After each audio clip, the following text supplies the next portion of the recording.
The house has been empty for months.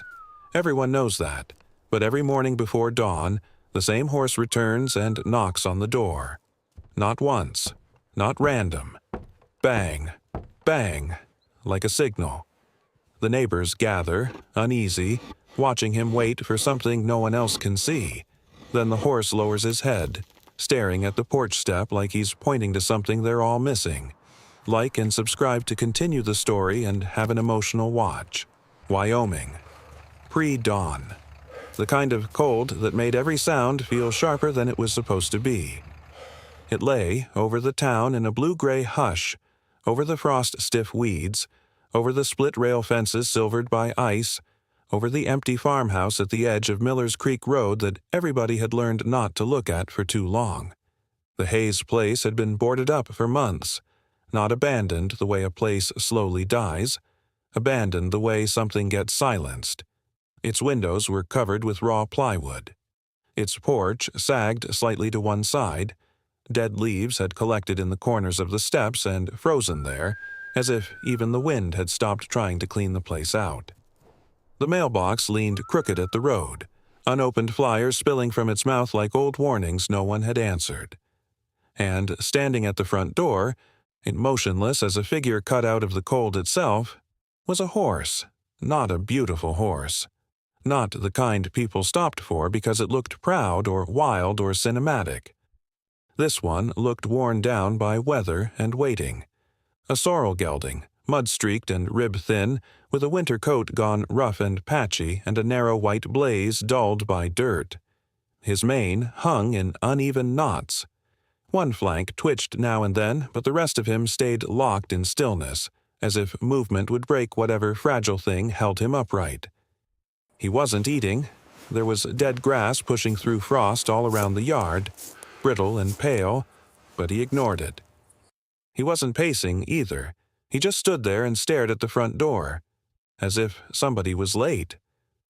The first person to notice him was Denny Walsh, who was driving into town with a thermos of coffee between his knees and feed receipts on the passenger seat. He slowed, frowned through the windshield, then pulled onto the shoulder. By the time he stepped out, 2 more vehicles had stopped behind him. Rural towns had their own laws of gravity. A mystery in open daylight pulled people in whether they meant to get involved or not. Boots hit gravel, doors shut, jacket collars lifted against the cold. Nobody went too close at first. They stood near the gate or along the ditch line, shoulders hunched, breath ghosting white into the air, all of them looking from the horse to the house and back again. Denny squinted toward the porch. "Well, I'll be damned." The words came out softer than he intended, because everyone there knew that horse.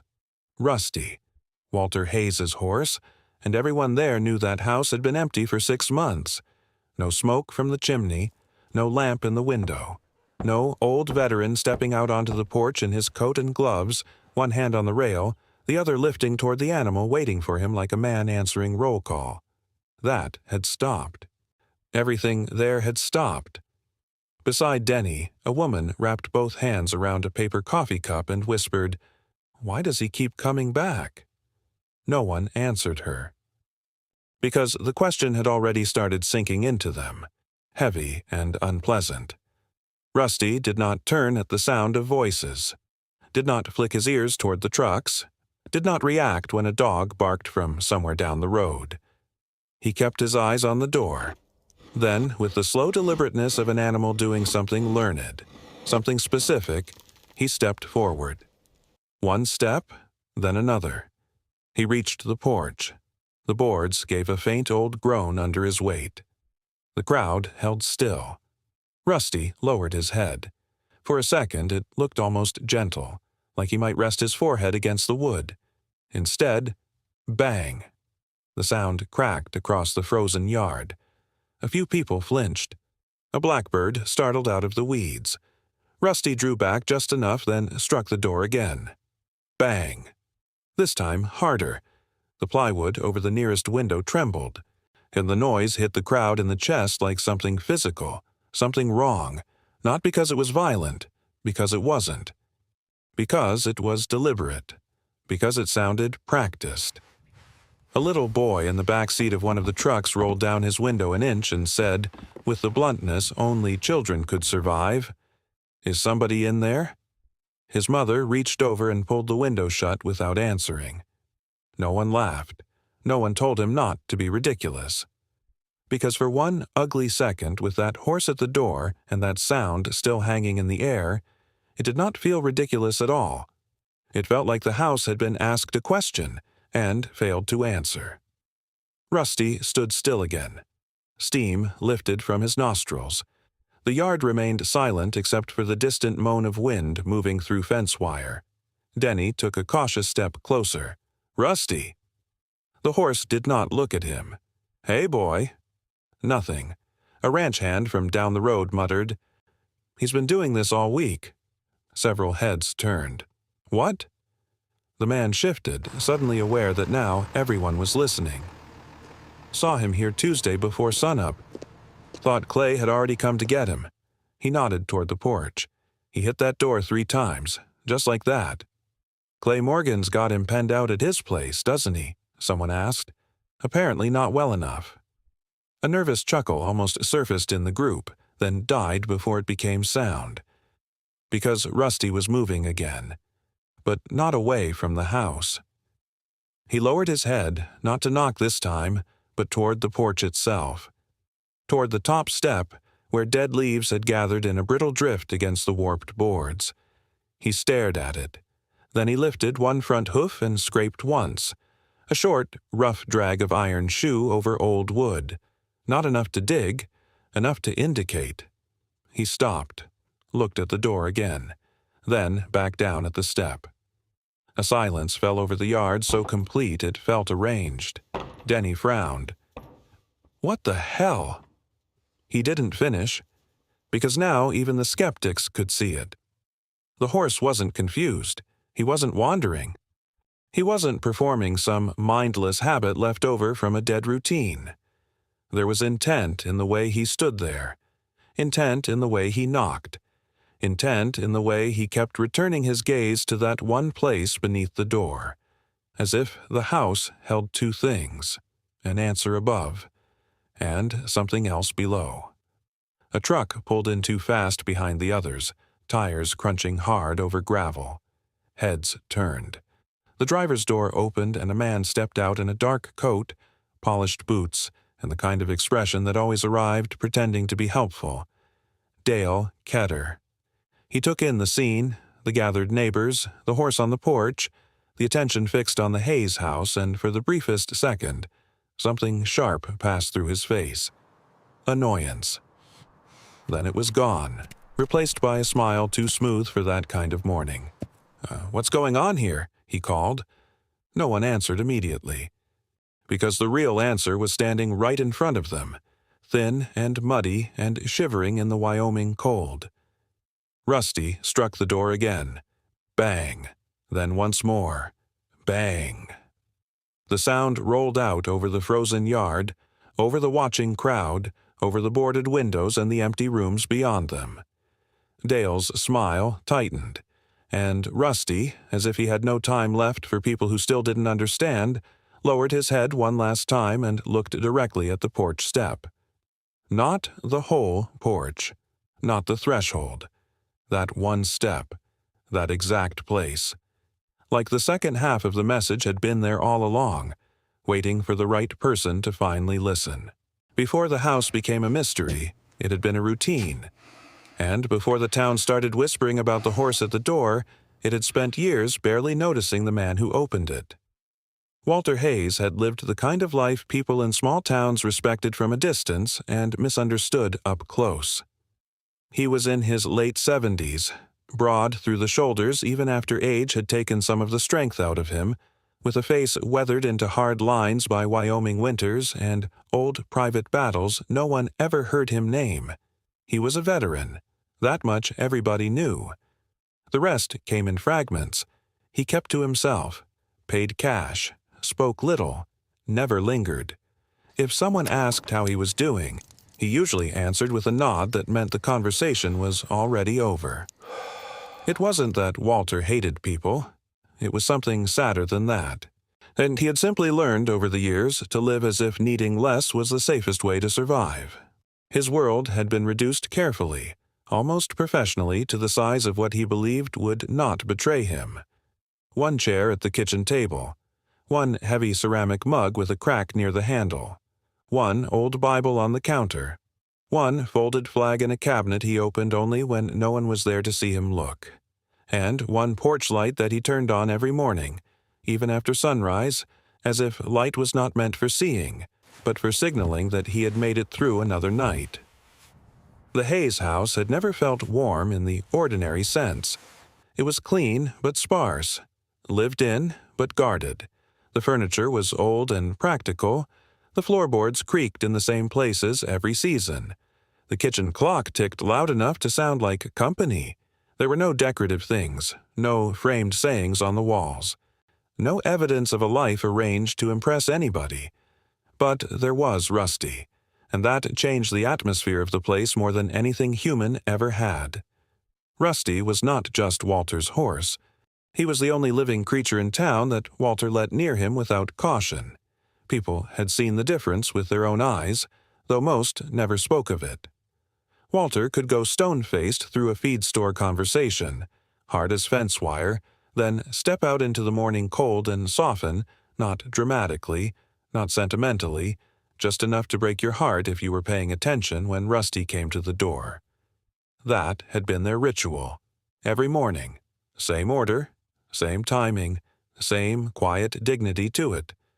Rusty would leave the lean-to by the fence line and walk up toward the porch while the world was still pale and half awake. He never rushed, never whinnied for feed. He would simply stop at the front door and wait. Inside, Walter, who seemed to structure his entire life around not being surprised by anything, would already be awake. He would pull on his coat, switch on the porch light, open the door, and for one suspended second, before water, before hay, before the chores and the silence and the business of staying alive, Walter would place his palm against Rusty's forehead. Not a pat, not a scratch. A still, steady touch, like confirmation, like attendance, like both of them needed proof that the other had survived the night.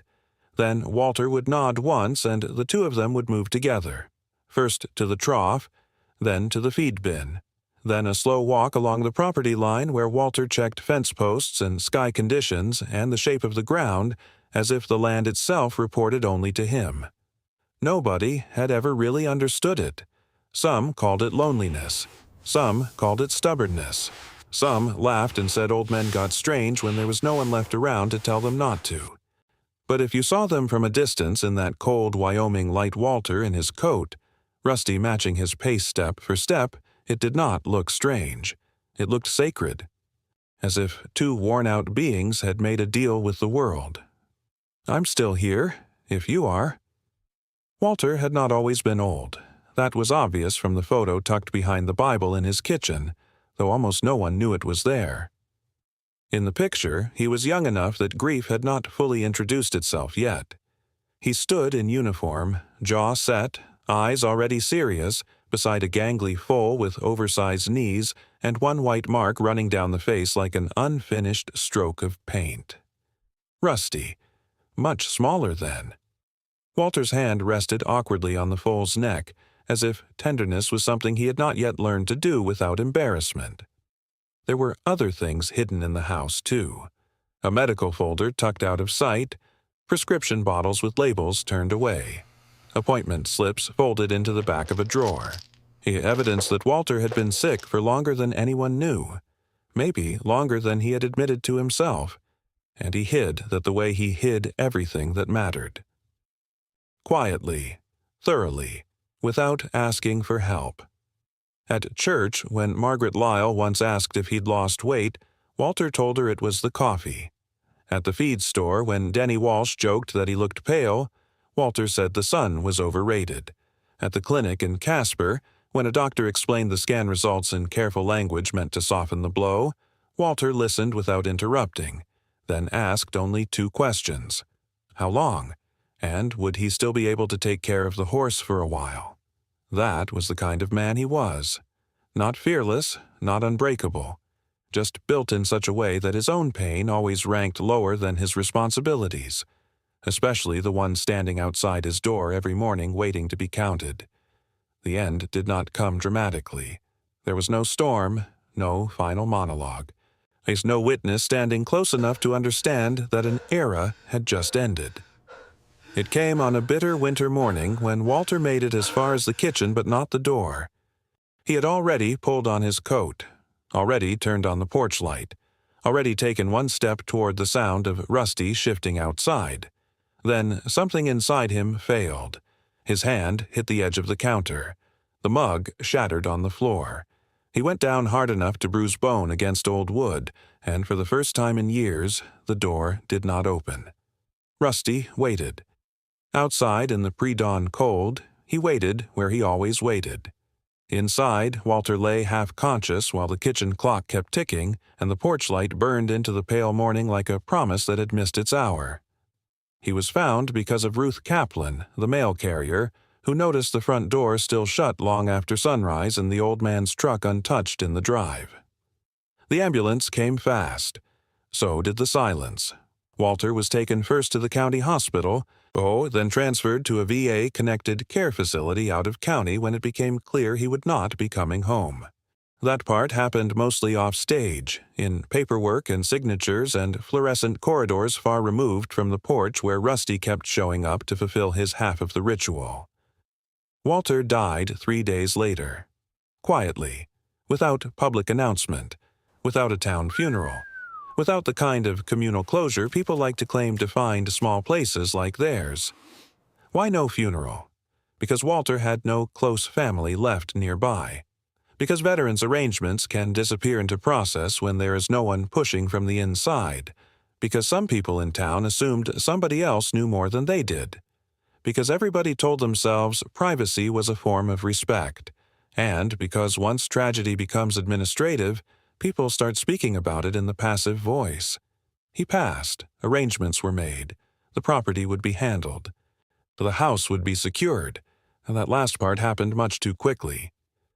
Before the town had even fully absorbed the fact that Walter Hayes was dead, a man named Dale Ketter arrived with contractors, boards, a clipboard, and the polished confidence of someone who made a living stepping into moments of confusion and calling it assistance. Dale was not from far away, but he carried himself like an imported answer. He said the property had to be protected, said vacant houses attracted vandals, said somebody needed to make sure nothing went missing before legal matters were settled. He spoke in the smooth, efficient tone of a man who weaponized reasonableness. And, because grief makes people tired, and tired people often mistake confidence for legitimacy, no one stopped him. The windows were boarded. The side door was chained. The porch was left to weather under a silence that felt less like mourning than erasure. Rusty watched part of it from the pasture fence. That was the detail no one gave enough weight to at the time. He watched. He saw strangers sealing the place where the ritual lived. He saw the door that was supposed to open becoming a thing meant never to open again. And because he was a horse, because he had no language for hospitals or death certificates or out-of-county facilities or legal opportunists with clean boots and bad intentions, he understood it in the oldest and simplest terms available to love. Something was wrong. The man had not come out. The light had failed to mean what it used to mean. The house had changed, but the routine, buried deeper than fear, remained. So the next morning, Rusty walked to the door and waited. No hand touched his forehead, no quiet nod came, no bucket was lifted, no steps moved across the floorboards, no coat sleeve appeared through the crack as the door opened inward to admit another day.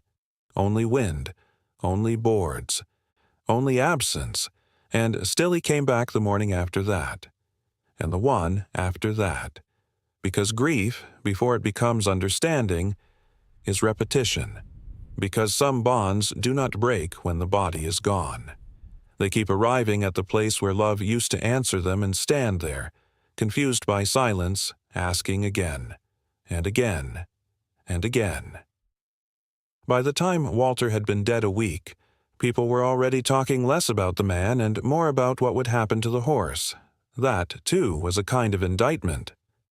Clay Morgan eventually stepped in because someone had to. Clay was a practical rancher with decent hands and a decent heart, though neither had much patience for mysteries. He brought feed, repaired the side fencing, led Rusty to his own place 10 miles out, and told anybody who asked that the gelding would settle once enough time passed. That was the theory. Distance, food, new routine, problem solved. It was the kind of solution that made perfect sense to people who believed survival and healing were basically the same thing. But Rusty did not understand replacement any more than he understood death. And on the first morning Clay expected him to adjust, Rusty stood at the unfamiliar fence line, looked east toward the Hayes property, and held still so long it made the air around him feel tense. As if somewhere inside that quiet animal, a decision had already been made. Clay Morgan believed in fences. He believed in hinges that latched, feed measured by habit, water troughs checked before sunrise, and the quiet mathematics of ranch life that said most problems could be reduced to 3 things: hunger, weather, and time. If an animal was restless, you fed it. If it was spooked, you settled it.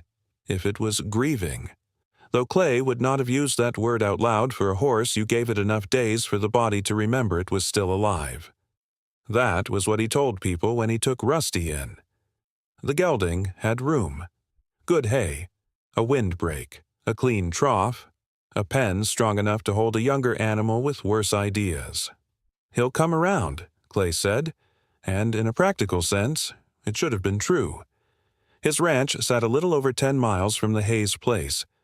You out past the cottonwoods and the low creek crossing, where the road opened into long, hard stretches of Wyoming pasture and sky. It was far enough that Rusty should not have found his way back by accident. Far enough that routine should have broken.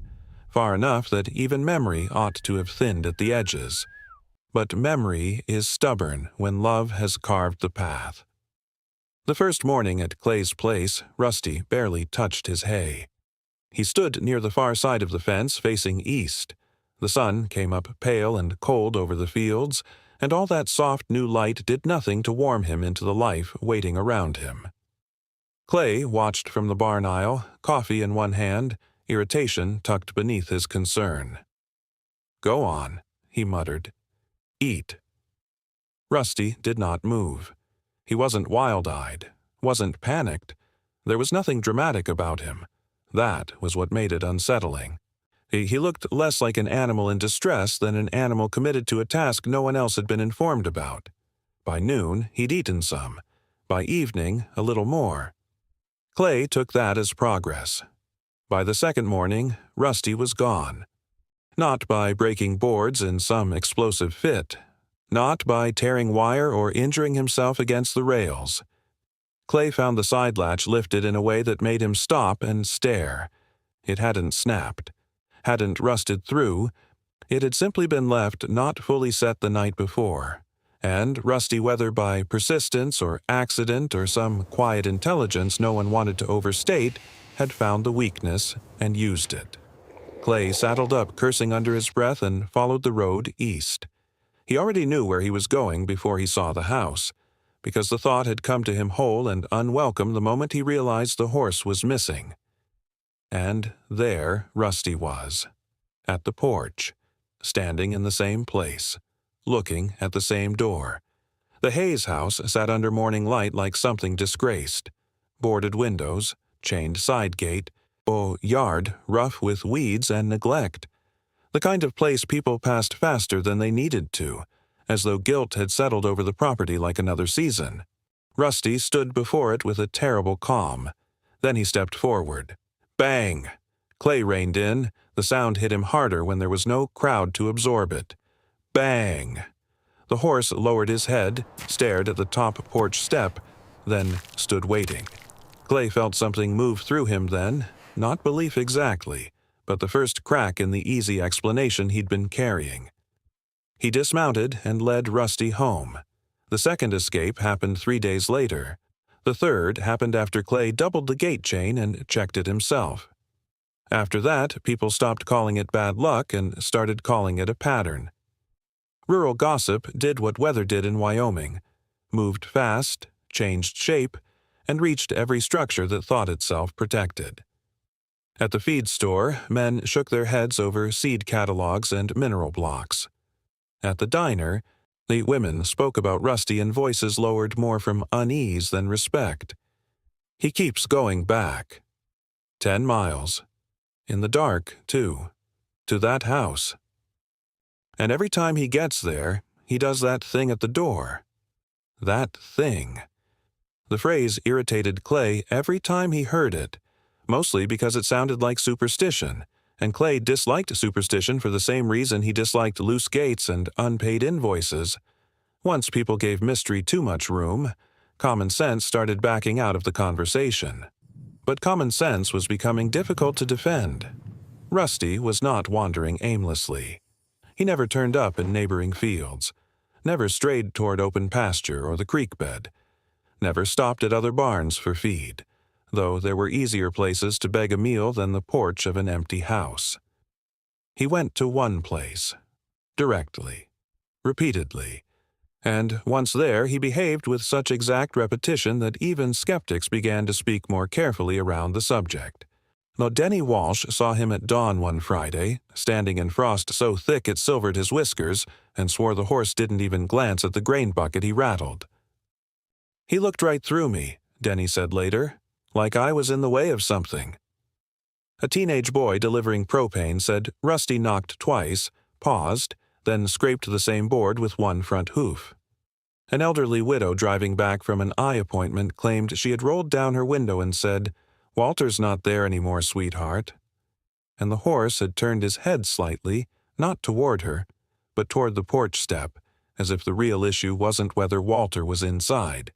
It was whether anybody else was paying attention. That was the part beginning to work under the town's skin. Not that the horse came back, that the horse appeared to be trying to communicate something, and the people around him kept failing a test they had not agreed to take. The only man who seemed openly angry about the attention was Dale Ketter, and he arrived at the Hayes property more often now, always in a clean truck, always dressed like he expected paperwork to part the world for him. He was careful with his words around most people. Careful enough that if you only listened to the sentences, you might mistake him for useful. Just trying to protect the property. Just trying to keep things orderly. Just trying to avoid an accident. But his eyes gave him away. Every time Rusty drew a crowd, Dale looked at the house the way starving men looked at locked cabinets. He had been circling the Hayes place since before Walter's absence turned official. Everyone knew it in the vague way towns know things they haven't yet decided to admit. He'd made remarks about the location, about the acreage, about what a shame it was for property like that to sit idle. Now Rusty was turning idle into visible, and visible was dangerous. The confrontation came on a Monday morning sharp enough to sting the lungs. Hugh Clay had gone into town for fence staples and diesel additive when he saw Dale standing near the Hayes mailbox talking to 2 county workers beside a white truck. One wore an animal control jacket. The other held a clipboard. Clay felt irritation turn instantly to suspicion. He parked hard enough to throw dust. "What's this?" Dale turned with a smile that was one shade too late. "Morning, Clay." The animal control officer, a tired-looking man named Ferris, lifted the clipboard slightly. "We've had multiple reports. Horse keeps trespassing onto unsafe property. Public nuisance issue. Possible hazard." Clay stared at him. Public nuisance. Dale sighed the sigh of a man burdened by other people's emotion. Nobody wants the animal hurt. But if he keeps wandering, somebody's eventually going to hit him, or get kicked trying to move him. This is the responsible route. Responsible? The word landed with enough polish to hide the greed underneath it. Clay looked toward the house. Rusty was already there. Of course he was. Standing at the porch, waiting. Thin body outlined in weak winter sun. Mane shifting slightly in the wind. Looking not like a nuisance, but like the last witness to something everyone else preferred to process from a distance. Ferris adjusted his gloves. We remove him, he goes county hold. From there, depends on paperwork. Clay knew what depends could mean. Auction, transfer, disappearance by procedure. He looked back at Dale. You called this in. Dale spread his hands. I made a concern known. That's different. It wasn't different, and Clay knew it. But before he could say more, Rusty stepped forward and struck the door. Bang! Everyone fell silent. Even Ferris turned. Then Rusty hit it again. Bang! The sound rolled over the yard, over the county truck, over Dale's carefully arranged expression. Ferris muttered, Jesus. Rusty lowered his head toward the porch step and scraped once, then once more. Faster now. Not frantic. Urgent. Clay had seen him do it before. But this morning there was something raw in the movement, as if whatever message Rusty had been trying to deliver had reached the point where patience itself was beginning to fail. Ferris started toward him slowly, rope in hand. Easy now. Rusty heard the tone and flinched, not violently, but in a way that tore something open in the people watching.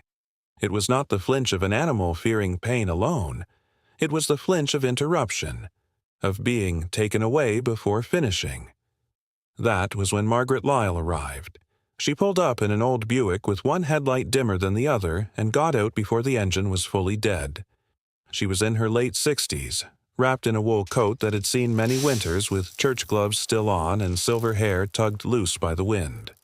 Margaret moved more slowly than she once had, but there was nothing weak about the way she came through a crowd when conscience had finally decided it was tired of waiting for permission.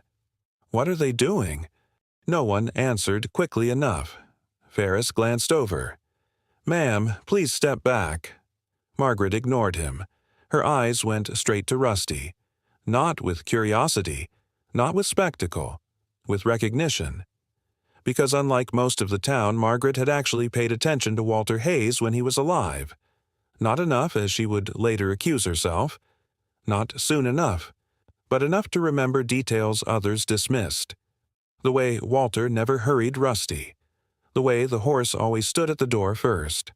The way grief had already been living in that house long before death arrived to formalize it. Dale stepped toward her with the same smooth voice he used on everyone he intended to overrun. Margaret, this is just a safety issue. She didn't even look at him. Rusty scraped again. Her gaze dropped to the porch. Same board, same exact place. And suddenly something in her face changed. It was small, almost invisible. But Clay saw it. The moment observation became understanding. He's not a nuisance, Margaret said softly. Ferris frowned. Ma'am? Now she did look up, and the force in her voice startled the yard into stillness. He's trying to tell you something. Dale let out a laugh too brittle to sound natural. Come on. But the mood had shifted. Not fully, not safely, but enough. Because once one person said aloud what everyone had been afraid to sound foolish believing, the air itself seemed to rearrange. Ferris took another step toward Rusty with the rope. Rusty backed once, then turned. For one terrifying second, Clay thought the horse would bolt blind into the road. Instead, Rusty lunged sideways, slipped past Ferris's reach, mounted the porch in 2 quick beats, and planted himself directly over the top step. He did not run. He held position, head low, breath hard. One hoof rose, scraped once, twice. Desperate now, not random, not confused. Like time had narrowed, like removal was closing in. Like whatever Walter Hayes had entrusted to silence could not survive being postponed one day longer. And standing there in the hard Wyoming cold, with a county truck idling in the drive, and Dale Ketter watching too closely and the whole town balanced between doubt and dread, Margaret Lyle took one step toward the porch and understood that the horse was no longer asking for the door to open. He was asking them to look down. Margaret Lyle had lived long enough to know the difference between spectacle and meaning. A spectacle pulled a crowd. Meaning made the air change. What stood in front of the Hayes house that morning was no longer just a strange horse at a boarded-up door. The town had already crossed some invisible line. Too many people had seen too much. Too many ordinary explanations had begun to collapse under the weight of repetition. Rusty was not lost. He was not feral. He was not making noise for attention. He was indicating something. And once that thought entered the yard, it did not leave. The county truck idled at the roadside, engine ticking low. Ferris from Animal Control stood with the rope hanging loose in one gloved hand, no longer moving forward. Clay Morgan had gone still beside the porch, one hand on the fence rail, the practical part of him visibly fighting with the part that had just watched a horse choose one exact board over freedom. Dale Ketter stood off to the side in his polished boots, jaw set just a little too hard for a man who kept insisting this was merely a safety matter. Margaret barely noticed any of them now. She was watching Rusty, really watching him. That was the difference. Most people look at animals and see only broad categories: hungry, nervous, friendly, dangerous, easy words, cheap words, words that allow a person to feel observant without ever having to be changed by what they see. Margaret had made that mistake herself more times than she cared to admit. Not with Rusty, not exactly, but with Walter. She had seen him in town for years, seen his shoulders grow heavier, seen the silences around him thicken, seen the way he paused longer at the pharmacy counter, seen the way his skin began to take on that pale, papery tone sickness gives people when it's already moved in for good and they are still pretending they only rent the space. And every time, she had told herself the same decent coward sentence. He probably wants privacy. Sometimes that sentence is respect. Sometimes it is abandonment wearing church clothes. The thought hit her now with enough force to sharpen her breath. Rusty scraped the step again. A short drag. Controlled. Intentional. Margaret took another step closer. The porch boards were weathered to a dull gray, their grain lifted by years of snow and summer heat. Dust had settled into the seams. Dead leaves had collected along the edge where the top step met the threshold, packed into corners by wind and neglect. At first glance, it was nothing. A tired porch on a tired house. At second glance, only one part of it looked disturbed. The board directly under Rusty's gaze. Margaret narrowed her eyes. Rusty knocked twice. Bang. Bang. Then he lowered his head and looked down. Always the same sequence. The realization moved through her slowly, then all at once. "He's not asking for the door," she said. Nobody answered, because even the people who didn't yet understand could hear that she did. Ferris frowned. "Ma'am?" Margaret pointed without taking her eyes off the porch. "He knocks to bring us here. Then he points." Dale let out a short laugh that sounded more irritated than amused. "Points? Margaret, come on, it's a horse." This time she did look at him, and there are moments when age, grief, guilt, and moral clarity combine in a face so completely that softness disappears from it without kindness leaving. "Which is why you should be embarrassed," she said quietly. The yard went still. Dale's expression tightened. "Excuse me?" "You saw an inconvenience," Margaret said. "He saw a job." Clay looked from her to the porch again. The words landed somewhere deep in him, because he had spent weeks feeding the horse without once asking whether feeding was the same as listening. Rusty scraped once more. Margaret moved onto the porch. The old boards complained under her weight. Ferris half lifted a hand as if to stop her, then lowered it. Dale opened his mouth, thought better of it. Even he seemed to understand that physically interrupting an old woman walking toward a clue in front of half the town would be uglier than he could afford. Margaret crouched slowly, knees protesting. The cold had stiffened the joints in her hands, but she still used them with care, brushing away leaves from the edge of the step. Dust lifted. A few brittle stems snapped. She cleared more with the side of her glove and revealed a thin dark seam where no seam should have been. Clay came closer. "What is it?" Margaret touched the wood with 2 fingers. "This board doesn't sit flush." Dale stepped forward at once. "Don't pry at anything yet. If there's documentation involved, chain of custody matters." The speed of it told on him. He had spoken too fast, too protectively. Not about the house, about whatever might be under the board. Clay turned toward him, suspicion finally shedding its last excuses. "How'd you know there'd be documentation involved?" Dale blinked once. "I didn't. I'm saying if there is." But he had already lost something. Not control. Not yet. Something more dangerous. Plausible innocence.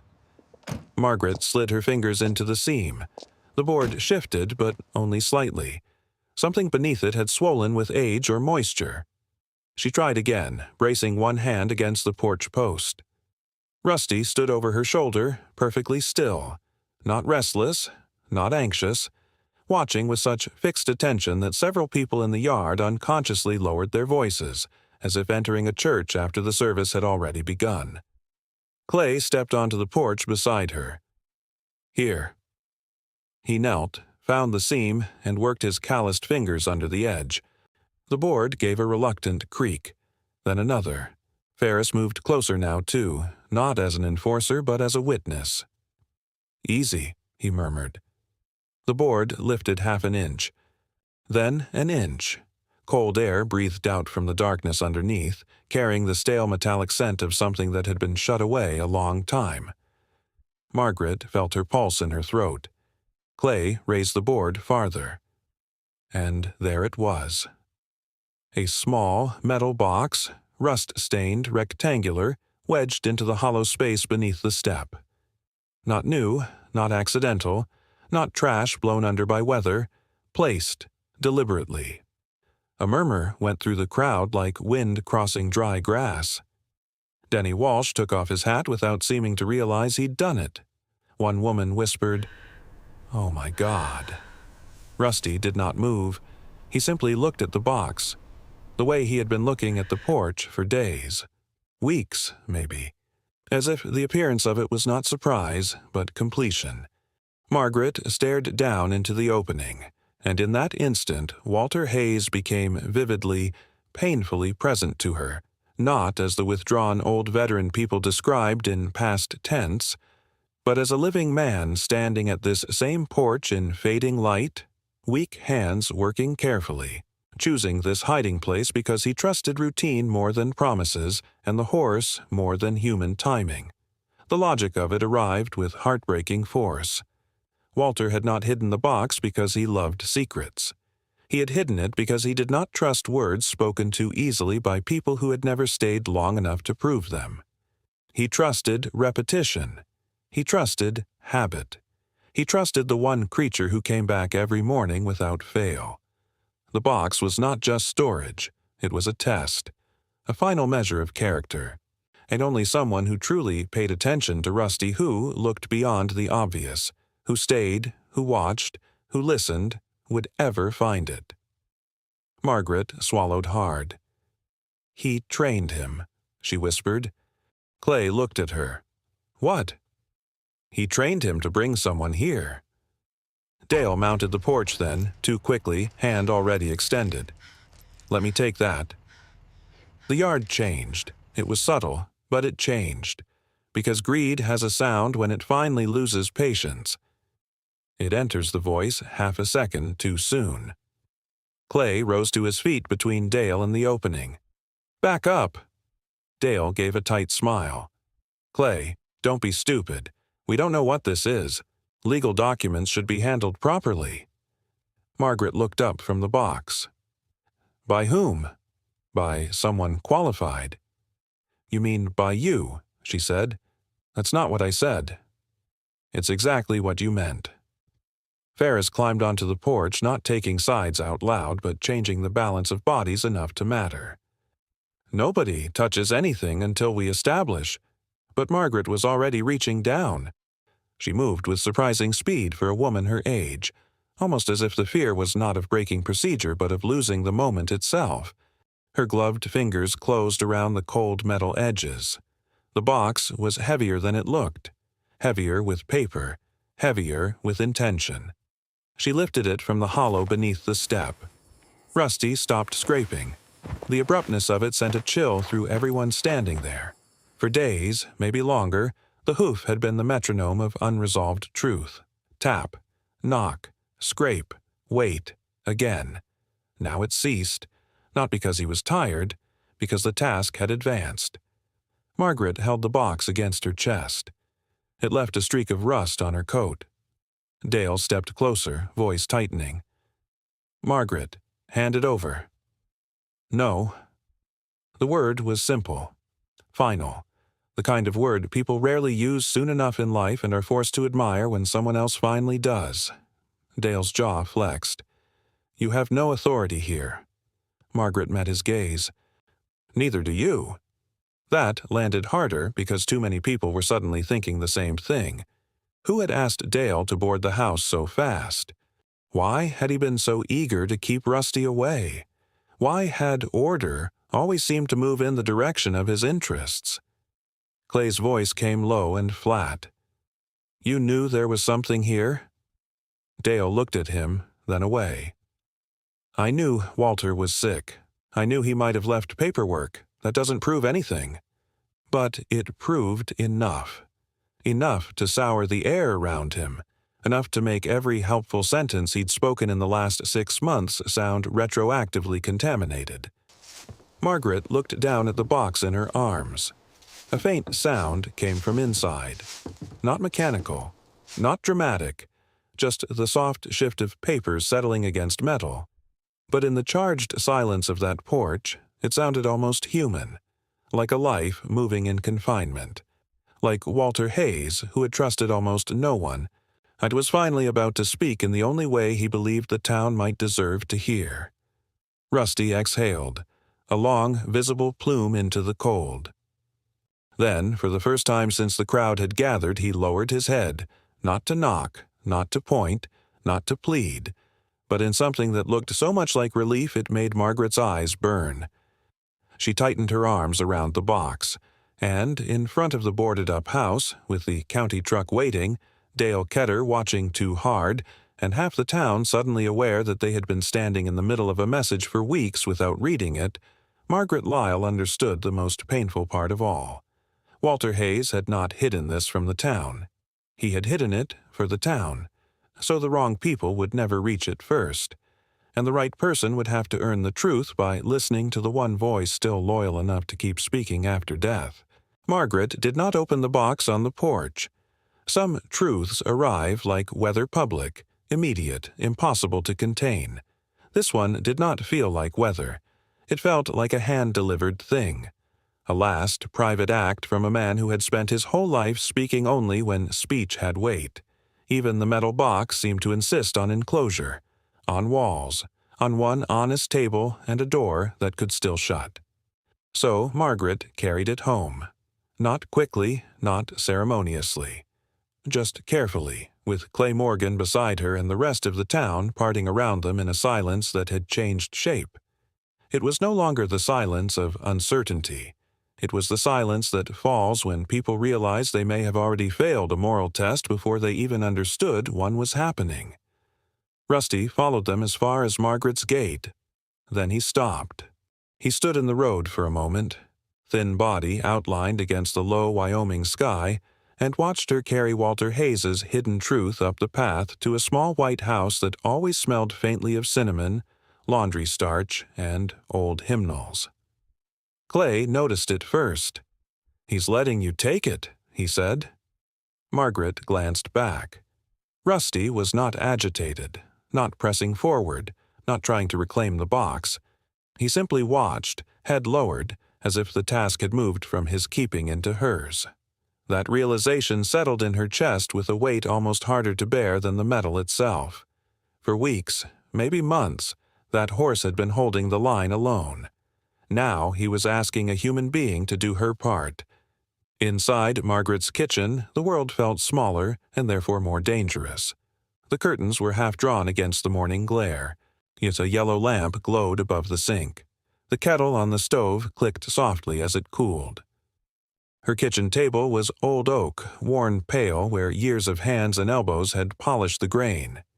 There was a Bible near the window, a stack of church bulletins, a ceramic bowl filled with wrapped peppermints no one ever ate fast enough. Ordinary things.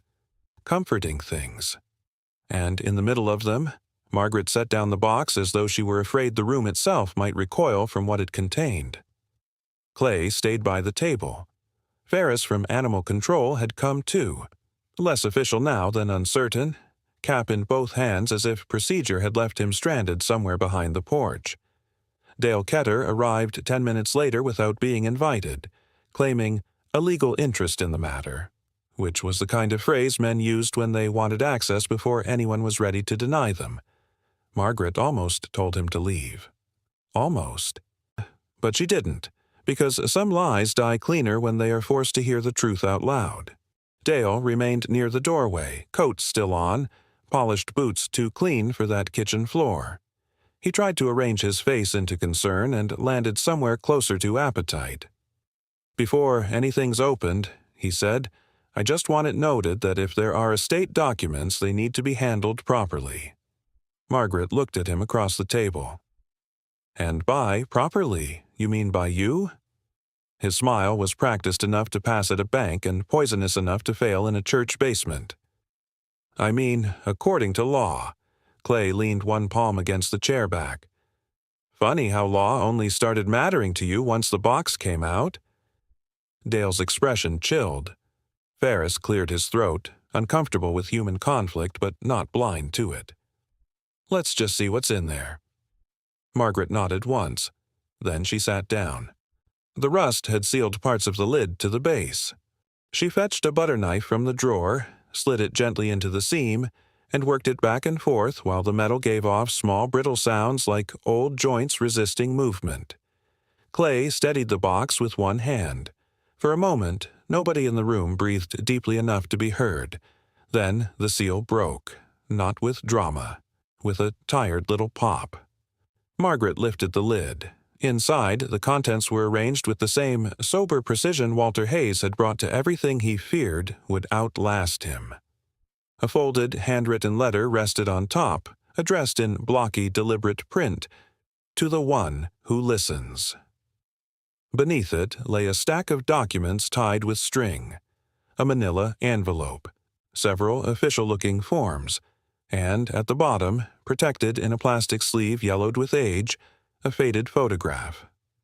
Margaret reached for the letter first, and her fingers trembled, not because she was afraid of paper, because she already knew, in the oldest place inside her, that some people say the most intimate thing they will ever say only after they are gone. She unfolded it slowly. Walter's handwriting was firm at the beginning, shakier toward the bottom. The letters leaned slightly right, as if even on the page he resisted collapsing inward. Margaret read silently at first, then stopped. Clay saw her throat move. "What is it?" She looked up, eyes already bright. He knew. The room pulled tighter around that sentence. "Knew what?" Ferris asked. Margaret swallowed and began to read aloud.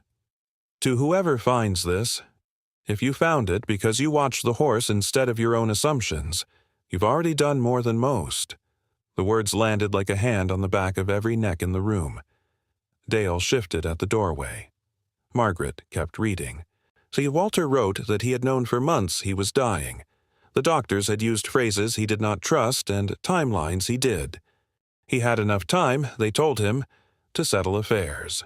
Not enough time, he understood, to become a different kind of man. He wrote that people often mistook his distance for strength. Sometimes it was fear with good posture. Margaret's voice caught slightly on that line, then steadied. Walter wrote that he had no illusions about what happened to animals when the person who loved them disappeared. A horse became paperwork, expense, burden, opportunity. People who had never once risen before daylight for him would suddenly have opinions about where he belonged. So he made a plan. Not elegant, not sentimental. A soldier's plan. A rancher's plan. A lonely man's plan. He trained Rusty. He taught him the route back to the house from farther and farther away, taught him to come to the porch, taught him to strike the door because sound draws witnesses, taught him to lower his head to the step and hold there until someone finally noticed what mattered. Walter had not trusted any single person enough to hand them the box in advance, not because there were no decent people in town, because decency, in his experience, often arrived late and disappeared early. He trusted Rusty more, trusted repetition more, trusted the stubbornness of love over the weakness of human timing. Margaret had to pause reading. The kitchen had changed. No one leaned anymore. No one fidgeted. Even Dale had gone still, because greed, for all its confidence, always falters when confronted by a dead man who prepared for it. Clay stared at the tabletop. Not out of boredom, out of shame. He thought of every morning he had thrown hay into Rusty's pen and told himself that was enough. He had fed the body and ignored the message. He had treated hunger and called it understanding. Ferris looked down at his cap. There were county forms in his truck, notices, removal tags, procedure stacked on procedure, all of it suddenly small. All of it inadequate against the image now forming in every mind in that kitchen. Walter Hayes, old and dying, standing in failing light with a metal box in his hands, teaching the only creature he trusted how to carry a truth across death. Margaret continued. Below the letter were the documents. The top sheet was a will, signed and witnessed properly months before Walter's collapse. Attached to it were property papers, a modest savings account summary, veterinary records, tax receipts, and a handwritten note with feeding instructions so detailed it broke the heart all over again. Not horse feed, not basic care, specific brands, specific timing, winter blanket threshold, joint stiffness in the left hind, the way Rusty preferred water not too cold first thing in the morning.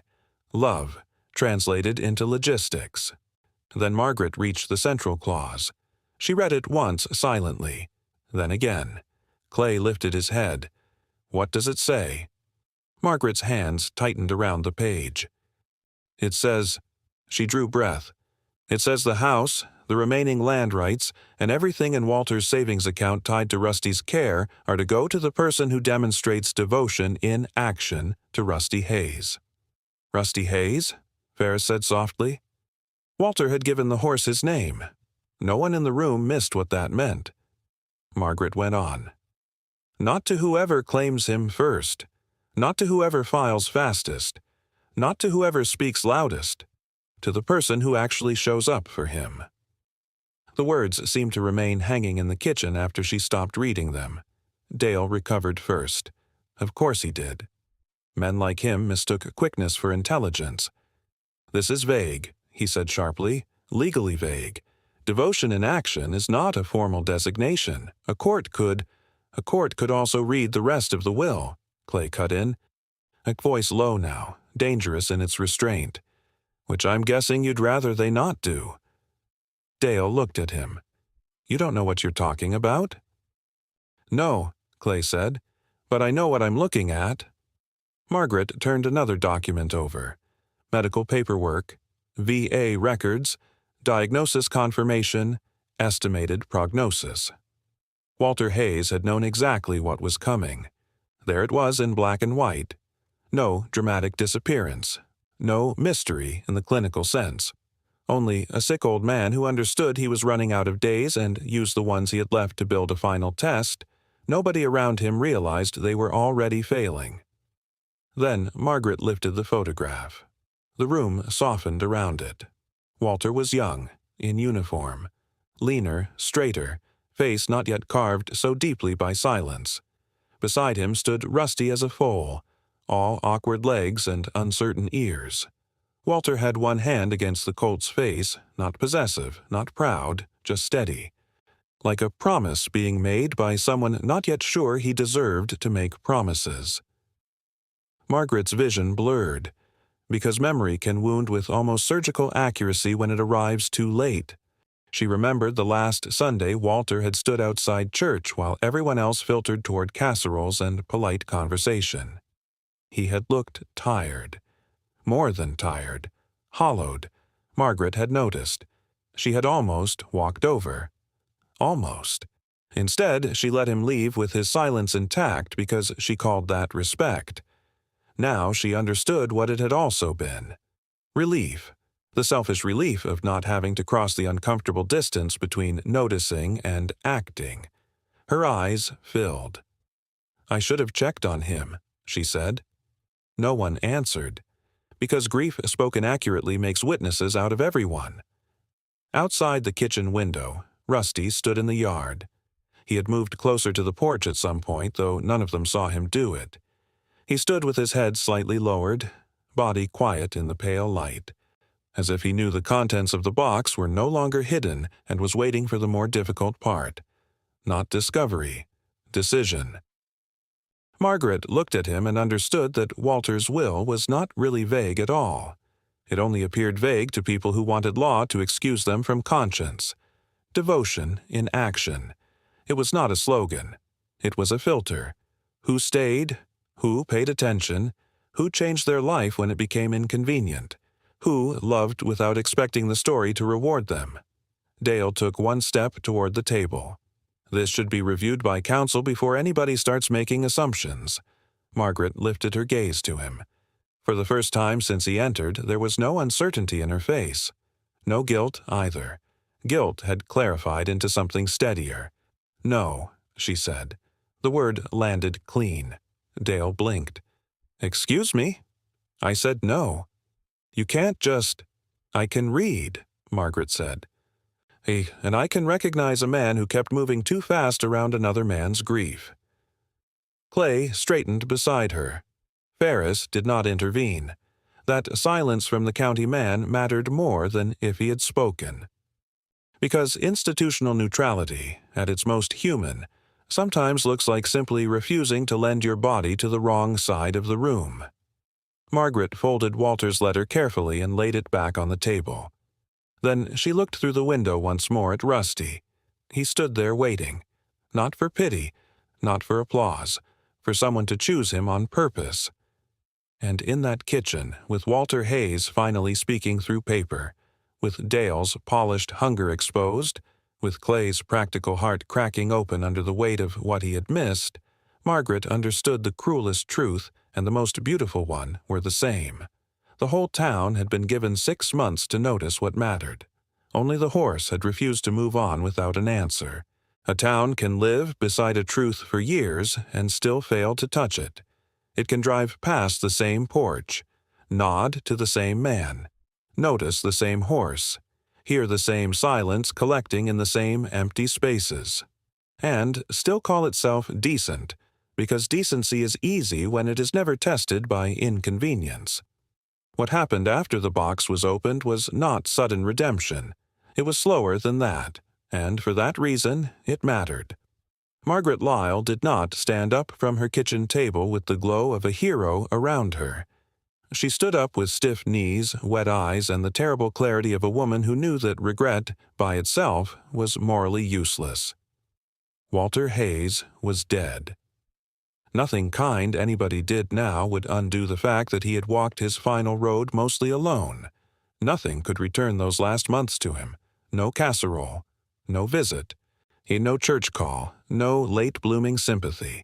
The only place left for goodness to go was forward. Toward the horse. Toward the promise. Toward whatever devotion in action actually cost when it was no longer theoretical. Margaret folded Walter's letter with both hands and placed it back inside the box as carefully as if she were tucking a blanket around something still alive. Then she looked at Clay. "He's not going back and forth anymore." Clay followed her gaze to the window.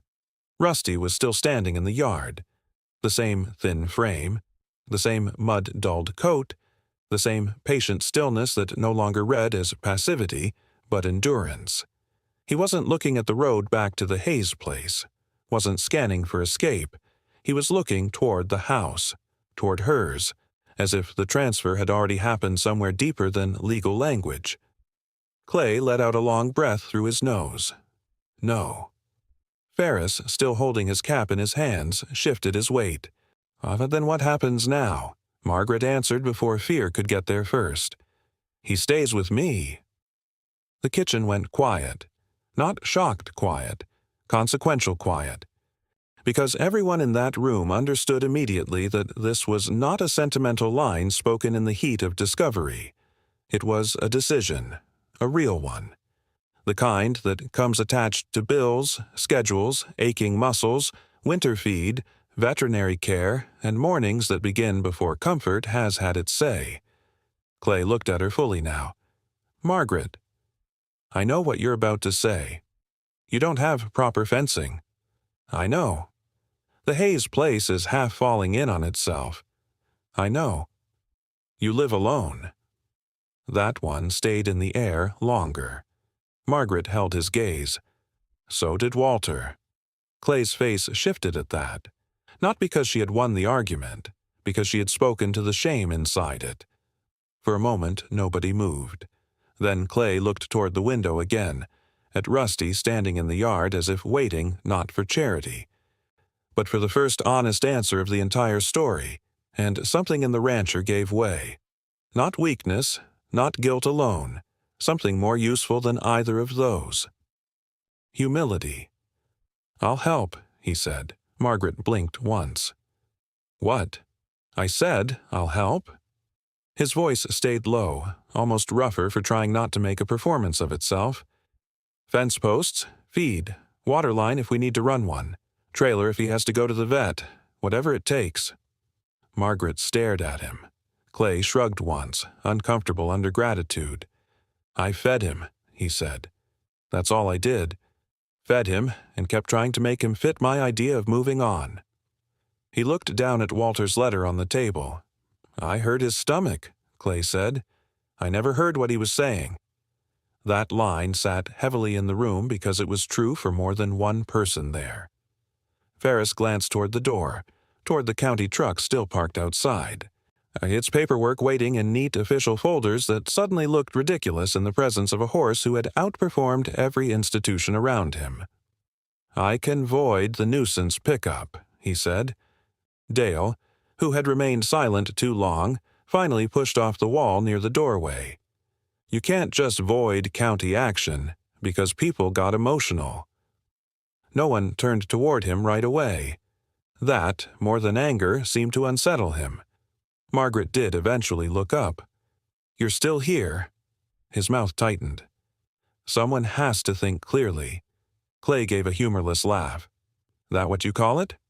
Dale stepped forward, his polished boots loud on the old kitchen floor. "What I call it is this: a vague will, an elderly woman making impulsive decisions, and a bunch of people confusing a horse's habit with legal standing." Margaret rose slowly from her chair. Age did not make the moment smaller. It made it cleaner. "Impulsive?" she said. "That horse came back to that house for 6 months." Dale spread his hands. "Because he was trained." "That's exactly the point. Walter manipulated the situation." "No," Margaret said. "He prepared for it." "That's your interpretation." "It's Rusty's evidence." For the first time, Dale lost the polish completely. He scoffed. "It's an animal." Margaret stepped toward him. Not dramatically, not angrily, just far enough to make him understand that softness was no longer available to him in this room. "Yes," she said.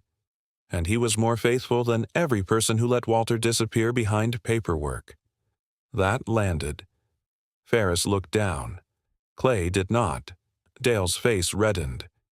"You want to turn this into some moral circus, fine. But that property's still going to have to go through process." "It can go through process," Margaret said, "in daylight, without you reaching into it." Clay moved then, just enough to position himself between Dale and the table. You heard her." Dale looked from one face to the next and realized something men like him always realize a second too late. Once a crowd stops being passive, their confidence has nowhere to stand. He straightened his coat. "You'll regret making this difficult."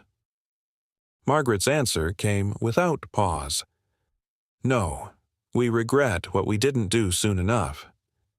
Dale stared at her one more beat, then left.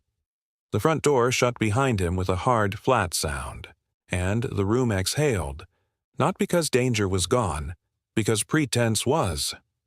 Outside, the Wyoming day had brightened into a pale, hard noon.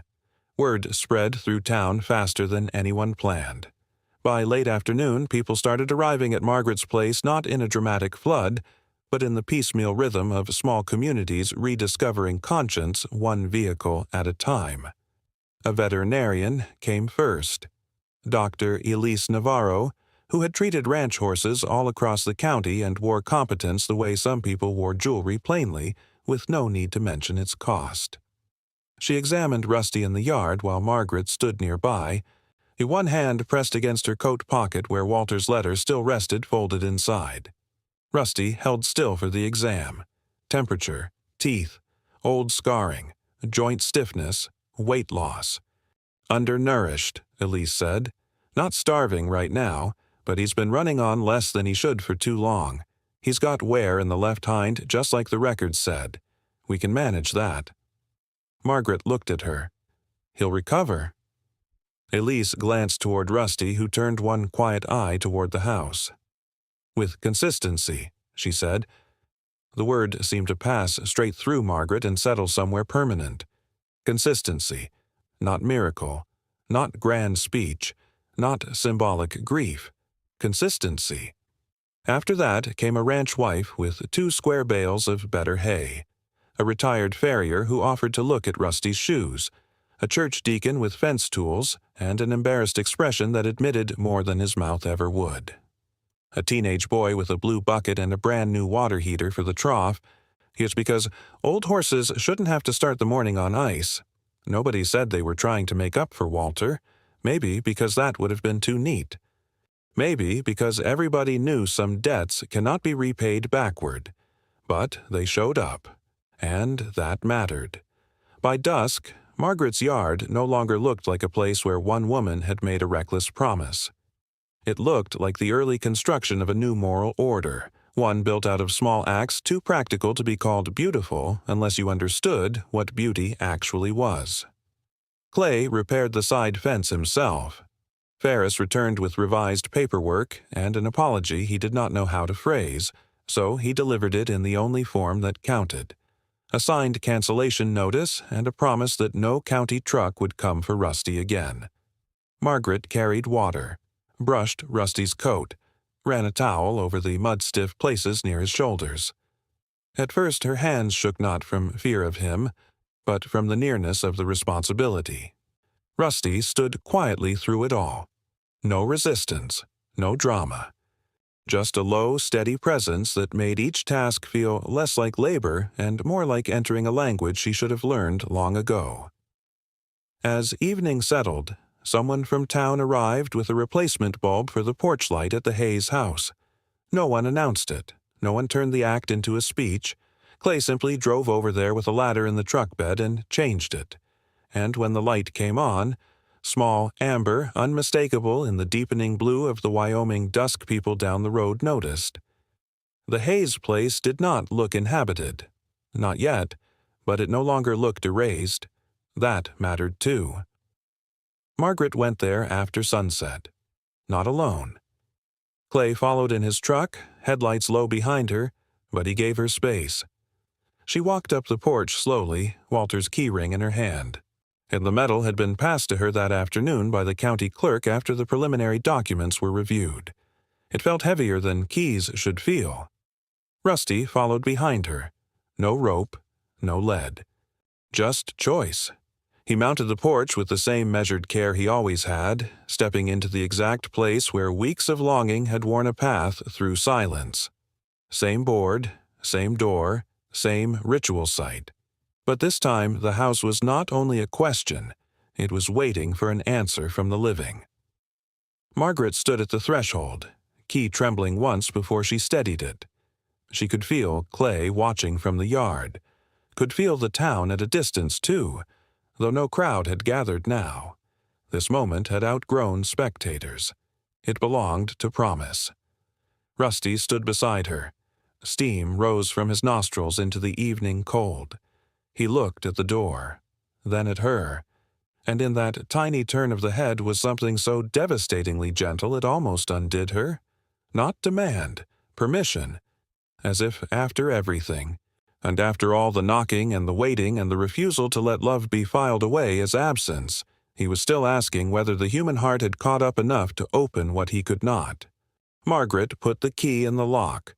The mechanism stuck once, then gave. The handle turned. She did not speak.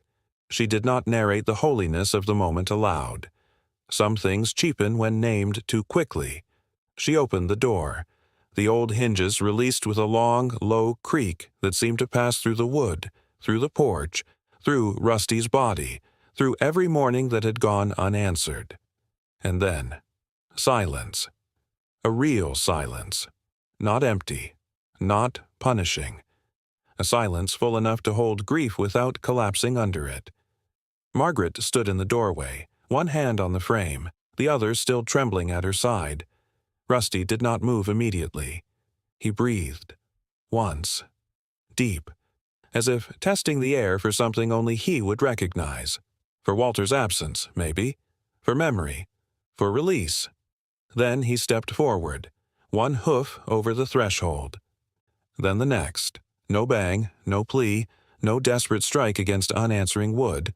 Only entry. Only completion. Only the quiet, unbearable mercy of a task finally finished. Margaret closed her eyes for 1 second, and in that second she understood why some grief breaks people while other grief remakes them. Because one kind only tells you what you lost. The other tells you what you are still obligated to become. When she opened her eyes again, Rusty was standing just inside the house in the dimness. Not searching, not restless, simply present. The porch light behind him cast a warm bar across the floorboards. Dust floated through it like old prayer, and from the yard, Clay Morgan, who had spent his life believing problems were solved with fences, hay, and time, felt something loosen in his chest that had nothing to do with livestock and everything to do with redemption. Rusty had come to the door for months, asking the same question. That night, and at last someone answered.